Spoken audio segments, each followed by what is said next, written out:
ಇನ್ನು ರಾಜ್ಯದ ಹಲವು ಕಡೆಗಳಲ್ಲಿ ವರುಣನ ಅಬ್ಬರ ಕೂಡ ಮುಂದುವರೆದಿದೆ. ಪ್ರಮುಖವಾಗಿ ದಕ್ಷಿಣ ಕನ್ನಡ ಜಿಲ್ಲೆಯಲ್ಲಿ ಮಳೆಯ ಅಬ್ಬರ ನಿರಂತರವಾಗಿ ಹಾಗೆ ಆಗ್ತಾ ಇದೆ. ಬಂಟ್ವಾಳಪೇಟೆಗೆ ನೇತ್ರಾವತಿ ನದಿ ನುಗ್ಗಿ ಅವಾಂತರ ಸೃಷ್ಟಿ ಮಾಡಿದೆ. ಬಂಟ್ವಾಳ ಪುರಸಭಾ ವಾಣಿಜ್ಯ ಸಂಕೀರ್ಣ ಜಲಾವೃತವಾಗಿದೆ. Fun time restaurant, master furniture hotel, Aryadurga ಜೊತೆಗೆ ಬೇಕರಿ, ಫ್ಯಾನ್ಸಿ ಸ್ಟೋರು, ಮೊಬೈಲ್ ಅಂಗಡಿಗಳು ಜಲಾವೃತವಾಗಿದೆ. ಪ್ರವಾಹದ ನೀರಿಲ್ಲದೆ ವಸ್ತುಗಳು ಸುರಕ್ಷಿತ ಸ್ಥಳಕ್ಕೆ ರವಾನಿಸ್ತಾ ಇದ್ದಾರೆ ಮಾಲೀಕರು. ಇನ್ನು ಪ್ರತಿ ಬಾರಿಯೂ ಕೂಡ ಪ್ರವಾಹ ಬಂದಾಗ ಇದೇ ರೀತಿಯ ಪರಿಸ್ಥಿತಿ ನಿರ್ಮಾಣವಾಗುತ್ತೆ.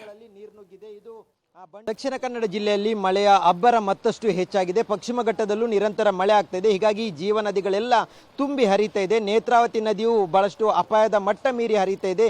ಹೀಗಾಗಿ ತಗ್ಗು ಪ್ರದೇಶಗಳಿಗೆ ಸಾಕಷ್ಟು ಕಡೆಗಳಲ್ಲಿ ನೀರು ನುಗ್ಗಿದೆ. ನಾವು ಗಮನಿಸಬಹುದು, ಮಂಗಳೂರಿನ ಬಂಟ್ವಾಳ ತಾಲೂಕಿನ ಪಾಣೆಮಂಗಳೂರು ಸಮೀಪದಲ್ಲಿರುವಂಥದ್ದು. ನಾವು ಇಲ್ಲಿ ಸಾಕಷ್ಟು ಪ್ರಮಾಣದ ನೀರು ಮೇಲೆ ಹರಿದು ಬಂದಿರುವಂಥದ್ದು. ಅಲ್ಲಿ ದೂರದಲ್ಲಿ ಕಾಣ್ತಾ ಇರುವಂಥದ್ದು ನೇತ್ರಾವತಿ ನದಿ. ಈ ನೇತ್ರಾವತಿ ನದಿಯ ತಗ್ಗು ಪ್ರದೇಶಗಳಿಗೆ ಎಲ್ಲ ಕಡೆಗಳಲ್ಲಿ ನೀರು ನುಗ್ಗಿದೆ. ಇದು ಬಂಟ್ವಾಳ ನಗರದ ಒಳಗೇನೆ ನೀರು ನುಗ್ಗಿರುವಂಥದ್ದು. ಇದು ಈ ಪರಿಸರದಲ್ಲಿದ್ದಂಥ ಸಾಕಷ್ಟು ಮನೆಗಳಿಗೆ ಜೊತೆಗೆ ಇಲ್ಲಿರುವಂಥ ಅಂಗಡಿಗಳಿಗೆ ಸಾಕಷ್ಟು ನೀರು ನುಗ್ಗಿರುವಂಥದ್ದು. ಬಂಟ್ವಾಳದ ನಗರದ ಒಳಗೆ, ಪೇಟೆಯ ಒಳಗೆ ಇರುವಂಥ ಸಾಕಷ್ಟು ಅಂಗಡಿಗಳನ್ನು ನೀವು ಗಮನಿಸದಿದ್ದರೆ ಎಲ್ಲ ಅಂಗಡಿಗಳಿಗೆ ಇವತ್ತು ನೀರು ನುಗ್ಗಿದೆ. ನೀರಿನ ಮಟ್ಟ ಮತ್ತಷ್ಟು ಏರಿಕೆ ಆಗಿದೆ. ಹೀಗಾಗಿ 8.4 ಮೀಟರ್ ಅಪಾಯದ ಮಟ್ಟ ಮೀರಿ ಹರಿತಾ ಇದೆ. ಹೀಗಾಗಿ ತಗ್ಗು ಪ್ರದೇಶಗಳಿಗೆ ಎಲ್ಲ ಕಡೆಗಳಿಗೂ ನೀರು ನುಗ್ಗಿದೆ. ಹೀಗಾಗಿ ಬಂಟ್ವಾಳದ ಪೇಟೆಯಲ್ಲಿರುವಂಥ ಸಾಕಷ್ಟು ಅಂಗಡಿಗಳಿಗೆ, ಸಾಕಷ್ಟು ದಿನಸಿ ಸಾಮಗ್ರಿಗಳಿಗೆ ಹಾನಿಯಾಗಿರುವಂಥದ್ದು.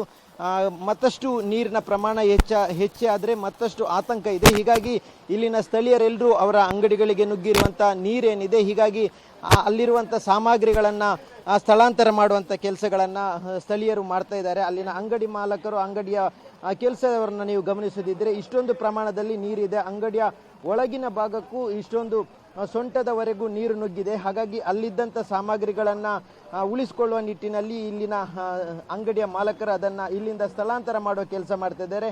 ಮತ್ತಷ್ಟು ನೀರು ಏರಿಕೆ ಆಗುವಂಥ ಸಾಧ್ಯತೆ ಇದೆ.